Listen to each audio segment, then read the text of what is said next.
I want to ask you about this kind of renewed obsession in the media with Iranian quote unquote sleeper cells. Yeah.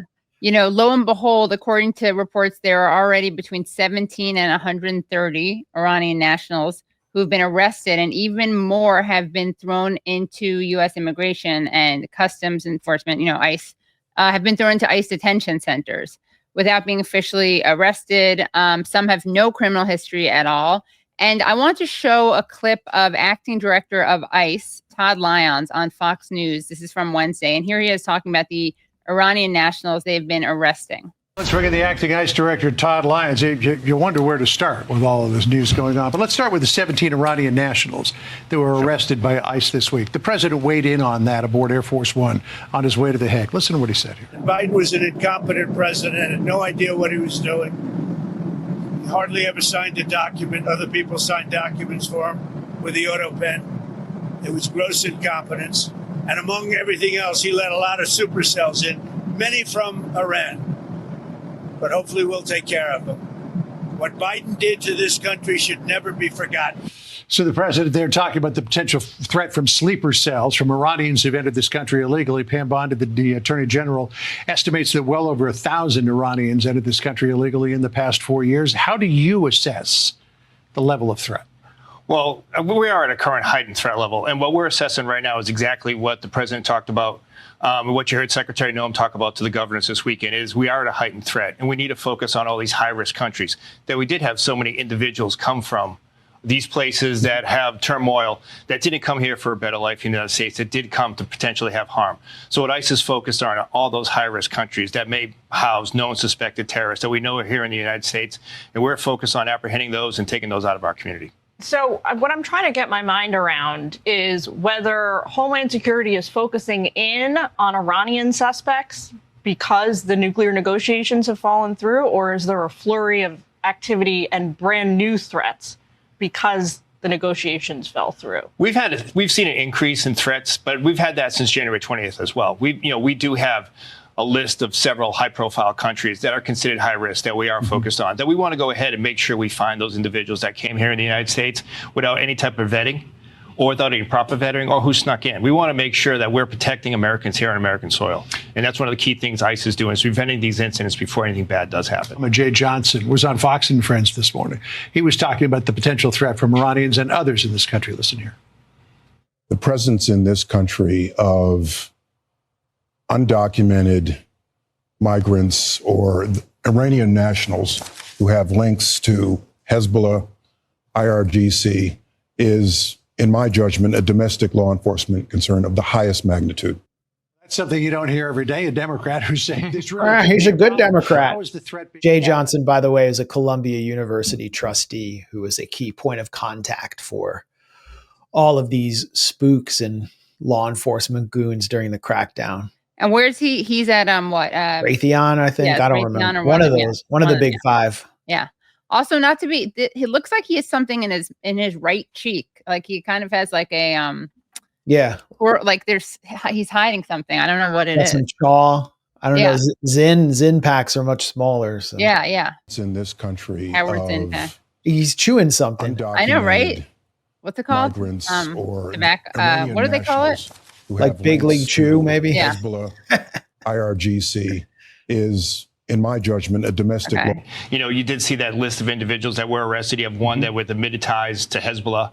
We also arrested a former sniper from a hostile country who snuck into the United States. So those are the type of individuals we want to locate before they can do anything here. What about the gotaways, though? We don't even know where they may be. Gotaways. And that's one of the things that we get to focus on, and that you do see when you do hear that ICE is rounding up people that may not have a criminal conviction. Well, we're attempting to locate all of these gotaways, and those are ones who have never been encountered by a DHS entity before, and those are what we're focused on, because we want to find those ones before they do any harm. We don't want to have another 9/11 or another major incident. We want to be on the tip of the spear to make sure we locate all those individuals that may have come into the U.S. illegally.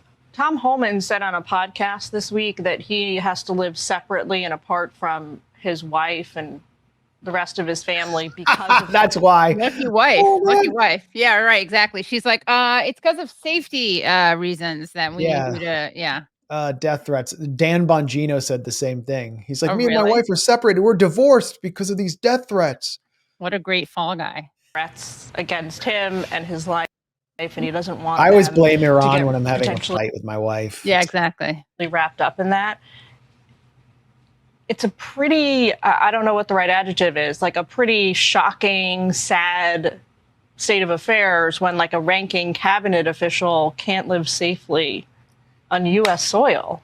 Well, you know, it is, to your point, it's very sad to the fact that Who when you believes look this? at, you know, For a cabinet second. officials like that, you look at Secretary Noam, you look at men and women of ICE who are under constant threat just because they're doing a mission. And when you think about what ICE was formed from the 9/11 Commission, where we were a law enforcement agency to combat situations before they happen, yet they're villainized, demonized for doing their job. It is a sad state of affairs where a law enforcement official can't do their job without some type of demonization or threats to themselves or their family. ICE is looking for Iranian sleeper cells in Home Depot parking lots. Yeah, exactly. And school down the street from me was raided by ICE. Clearly, Really? they were looking for serious terrorists by arresting two parents and leaving the children there after they took them away.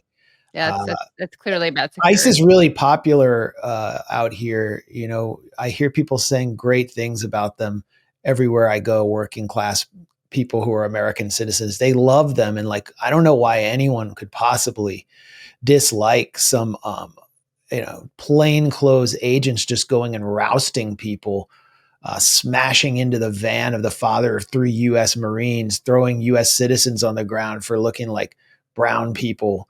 I mean, why would this possibly be unpopular? Why would Tom Homan be unpopular? Yeah, It's a real mystery, but they're clearly out there to catch snipers from hostile countries. Yeah, Tom Homan, who, by the way, he sounds like he has like those acorns in his cheeks that Jay Johnson may have. And they might as well deputize Stuart Seldowitz. Oh yeah, they should. That would be good. That guy is the reason that Mamdani got elected, by the way. What do you mean? It was like a backlash against Stuart Seldowitz going from truck to truck. Yeah, that guy. Yeah, a bunch of terrorists. By the way, speaking of, that's basically what ICE is, just like a tough Gentile version of Stuart Seldowitz. What they're doing, they're just like, they're not. They're looking for terrorists. No one's going to believe them. Like if there were some attack, no one would believe them except for Republican boomers who feast on that Fox News brain slop. Everyone will think it's a false flag. Like the American public is done with this crap. Well, speaking of the American public being done with this crap, I wanted to show you a really interesting tweet and article from someone I know you really, really respect, and that would be Ayaan Hirsi Ali. And here she is. I saw this today. You guys saw this? Okay. She has a really great idea about who to run for mayor, since obviously it can't be Zohran. Bill Ackman for mayor of New York. Zohran Mamdani's radicalism can't go unchallenged. So, Max, are you going to volunteer for the Bill Ackman campaign? This can't be real. I will. Well, I definitely want Bill to get involved. I want him out there. I want him campaigning. I want to know more about him. I want to know about his partner or wife. I want the public in New York to know more about her relationship with Jeffrey Epstein. Ooh, do tell. MIT lab and her plagiarism. And I want to know more about, Bill Ackman shorting Nike's stock after running a phony anti-Semitism campaign about them. I want to know how, Pershing Square does business. I want to know how he afforded that $14 million glass penthouse overlooking Central Park. He's a real man of the people. Yeah. I want people to, let's take the Zionists out from the Zionist billionaires out from behind the curtain and put them on the stage in front of the spotlight and let the people decide. I think this is a great idea from neocon DEI hire Ayaan Hirsi Ali, who faked her entire life story. Right. And whose husband, Niall Ferguson, the colonial Winston Churchill ball washer, paid students to write attacks on me in Bill Kristol's Weekly Standard after I exposed Ayaan Hirsi Ali for making up her life story. I just want them all to be out there instead of just be hiding, right, as Bill Ackman did, when he was part of a WhatsApp group of 50 Jewish billionaires in a scenario that Joseph Goebbels or Julius Streicher could not have conceived in their worst anti-Semitic propaganda films, basically bribing Eric Adams to crack down harder on Columbia students. That's their idea of how democracy takes place. And how to battle anti-Semitism, right? Yeah. Well, yeah, and you battle anti-Semitism by hiring private detectives to investigate students, and all these slime bags just think they can run cities and run the country through a WhatsApp group from behind the scenes. Right. So, and they're happy to dox people. They should have the courage of their conviction and be public about what they're doing. Will you be his press man? Bill Ackman's press man? No, we should have Shmuley be his press man. I mean, bring all these guys out from behind the curtain. Yeah. What did she call him? The Michael Bloom. He's the new Michael Bloomberg. Oh my God. Yeah, that's great. And I mean, wait till New Yorkers find out about the rest of his politics. Like, okay, this election was kind of a referendum on Israel. Cuomo made it that. Right.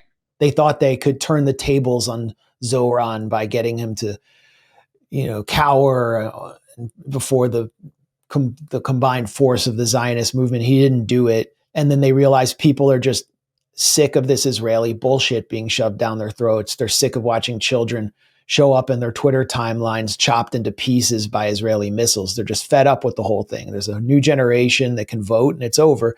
But I mean, people are also sick of landlords soaking them. They're sick of the city being unaffordable. So let's hear what Bill Ackman has to say about that. Yeah, very popular, I think.